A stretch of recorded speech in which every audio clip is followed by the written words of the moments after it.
Mouth ulcers या फिर मुंह के छाले हमें बहुत परेशान करते हैं।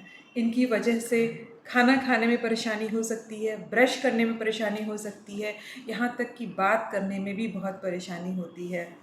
सो hello everyone, this is doctor Rohini and welcome to Sparsh homeopathic clinic. आज की वीडियो में हम बात करेंगे माउथ अल्सर्स या फिर मुंह के छालों के बारे में। माउथ अल्सर्स बहुत ज़्यादा पेनफुल होते हैं। आज हम बात करेंगे कि माउथ अल्सर्स क्यों होते हैं, इनके क्या कारण हैं और ये बार बार क्यों हो जाते हैं, इनके लिए क्या होम रेमेडीज़ हैं, कितना समय लगता है इनको ठीक होने में और कौन कौन सी ऐसी होम्योपैथिक मेडिसिन्स हैं जो माउथ अल्सर्स में हमारी मदद कर सकती हैं। माउथ अल्सर्स या फिर मुंह के छाले हमारे मुंह के अंदर वाले म्यूकोसा में होते हैं। इन्हें हम कैंकर सोर्स भी कहते हैं या फिर एप्थस भी कहा जाता है और इसी को स्टोमेटाइटिस भी कहते हैं।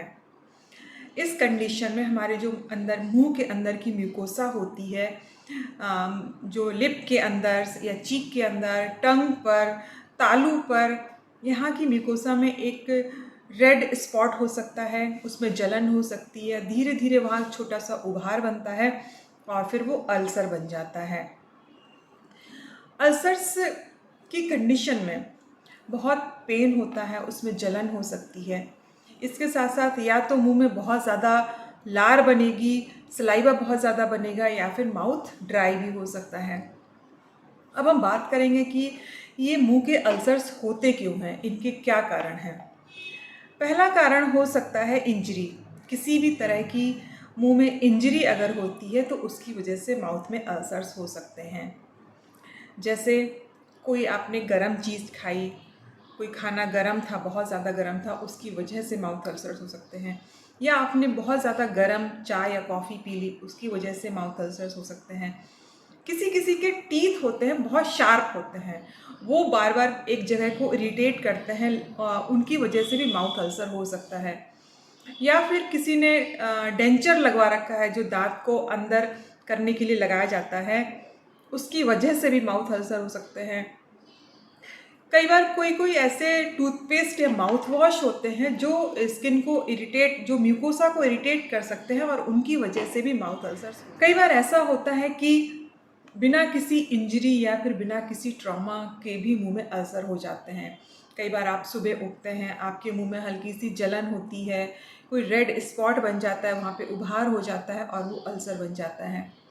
और इन अल्सर्स को एप्थस अल्सर्स कहा जाता है या फिर कैंकर सोर्स कहा जाता है। और ये अल्सर्स रियकर भी करते हैं, साल में 2 या 3 बार ऐसे अल्सर्स होते रहते हैं, मुंह में छाले होते रहते हैं। इनके पीछे क्या कारण है? इनके पीछे कारण है हमारा इम्यून सिस्टम। हमारा इम्यून सिस्टम हमारे मुंह के जो म्यूकोसा है उस पर अटैक कर देता है और उसकी वजह से ये अल्सर्स होते हैं। इसके भी कई कारण हैं। नंबर 1 है स्ट्रेस और एंजाइटी। जी हाँ, स्ट्रेस और एंजाइटी की वजह से भी मुंह में अल्सर हो सकते हैं। नंबर 2 रीज़न है हार्मोनल इम्बैलेंस। बहुत बार ऐसा होता है कि हार्मोन के इम्बैलेंस होने से भी मुंह में अल्सर हो जाते हैं, जैसे प्रेगनेंसी के टाइम में। बहुत ज़्यादा स्पाइसी फूड या बहुत गर्म खाना खाने से भी मुंह में अल्सर हो जाते हैं। बहुत ज़्यादा सिट्रस फूड, जो खट्टे फल होते हैं, अगर बहुत ज़्यादा खा लिए जाएँ तो उनकी वजह से भी मुंह में अल्सर हो सकते हैं। पेट में किसी तरह का इंडाइजेशन है, खाना अच्छे से नहीं पचा है, तो उसकी वजह से भी मुंह में अल्सर होते हैं। कुछ लोग सर्टेन फूड के लिए एलर्जिक होते हैं, जैसे मूंगफली, बादाम या कॉफ़ी के लिए एलर्जी है, तो अगर इस तरह के फ्रूट खा लिए जाएँ, फूड खा लेते हैं तो उनसे भी मुंह में अल्सर हो सकते हैं। कुछ सर्टेन विटामिन्स होते हैं, जैसे विटामिन B12 की डेफिशिएंसी से भी अल्सर्स हो सकते हैं।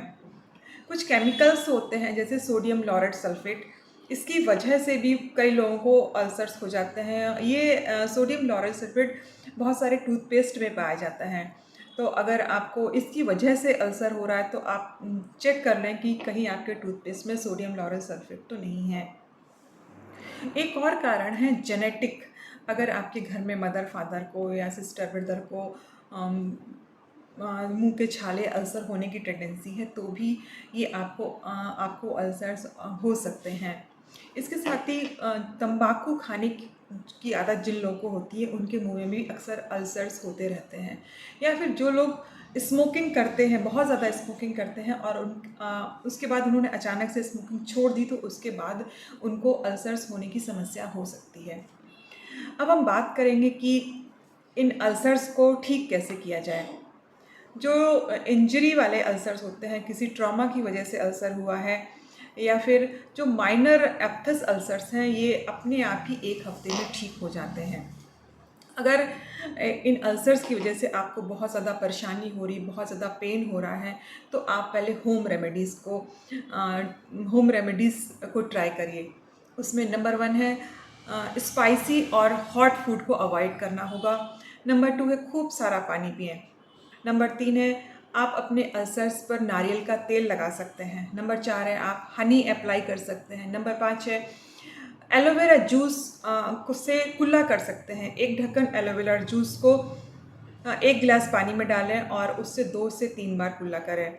आप मुलेठी पाउडर इस्तेमाल कर सकते हैं। 1 चम्मच मुलेठी पाउडर को 1 गिलास पानी में डालें और उससे 2 से 3 बार कुल्ला करें और इसे 3 से 4 दिन तक करें, तो आपके अल्सर्स में काफ़ी आराम मिल जाएगा। विटामिन B12 की डेफिशिएंसी से भी अल्सर्स हो जाते हैं, इसलिए विटामिन बी कॉम्प्लेक्स के सप्लीमेंट्स आप ले सकते हैं। और अपने टूथपेस्ट में चेक करें कहीं उसमें सोडियम लॉरेट सल्फेट तो नहीं है, तो अगर उसमें है तो आप टूथपेस्ट को चेंज कर सकते हैं। आप हर्बल टूथपेस्ट यूज़ कर सकते हैं। अगर आपको होम रेमेडीज़ से आराम नहीं मिल रहा है, तो आप होम्योपैथिक दवाइयाँ यूज़ कर सकते हैं। अगर आप होम रेमेडीज़ को यूज़ करते हैं, साथ में होम्योपैथिक मेडिसिन भी यूज़ करते हैं, तो आपको 2 से 3 दिन में ही अपने अल्सर्स में काफ़ी आराम हो जाएगा। और अगर आपको अल्सर्स होने की समस्या है, मतलब आपको हर 2 से 3 महीने में अल्सर्स होते रहते हैं, आपको रिकरेंट अल्सर्स होते हैं, तो आपको होम्योपैथिक दवाइयाँ ज़रूर लेना चाहिए, जिससे आपकी अल्सर्स होने की समस्या को हमेशा के लिए ख़त्म किया जा सके।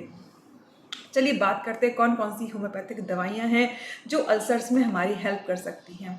नंबर 1 है आर्सेनिक। अगर आपके मुंह में अल्सर हो गए हैं, उसमें बहुत ज़्यादा दर्द हो रहा है और आपके गम्स हैं उसमें से ब्लीडिंग बहुत ज़्यादा होने लगती है, अचानक से गम्स जो हैं वो ब्लीड करने लगते हैं, मुंह में अल्सर्स हैं, अल्सर से पेन है, बर्निंग है। साथ ही अगर आप ठंडा पानी पीते हैं तो आपको अल्सर्स में दर्द हो रहा है और गर्म पानी पीने से अल्सर्स में आराम हो रहा है, तो आप आर्सेनिक 30 की 2-2 बूंद सुबह दोपहर शाम ले सकते हैं। अगर आपको डाइल्यूशन लेने में दिक्कत हो रही है, उससे परेशानी हो रही है, तो आप आर्सेनिक 30 को गोलियों में भी ले सकते हैं। 4-4 गोलियां सुबह दोपहर शाम लेंगे तो आपको अपने अल्सर्स में आराम हो जाएगा। नंबर 2 रेमेडी है मर्कसॉल। मर्कसॉल बहुत अच्छी दवा है माउथ के अल्सर्स के लिए। अगर आपके अल्सर्स में बहुत ज़्यादा पेन है और मुंह में सलाइवा बहुत ज़्यादा बन रहा है, इसके साथ ही ठंडा पानी पीने से आपको आराम हो रहा है, तो मर्कसॉल 30 की 2-2 बूंद सुबह दोपहर शाम लें, आपको ज़रूर आराम हो जाएगा। अगर आपके अल्सर्स मुंह में है और उसमें वाइट वाइट पैचेस जैसा दिख रहा है, साथ ही माउथ ड्राई है और आपको मुंह में गर्म फील हो रहा है, तो आप बोरेक्स 30 की 2-2 बूंद सुबह दोपहर शाम ले सकते हैं। इसके साथ ही अगर आपको अल्सर्स किसी इंजरी की वजह से हुए हैं, गर्म खाना खाने की वजह से या फिर चाय कॉफ़ी गर्म पीने की वजह से अल्सर हुआ है, तो आप कार्बोलिक एसिड 30 की 2-2 बूंद सुबह दोपहर शाम ले सकते हैं। इससे आपको बहुत आराम मिलेगा।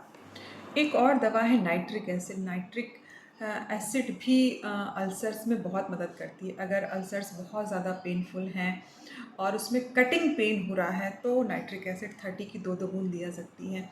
ये कुछ दवाइयाँ थी, होम्योपैथिक दवाइयाँ थी जो आप अपने अल्सर्स में ले सकते हैं और ये बहुत मदद भी करती हैं अल्सर्स को ठीक करने में।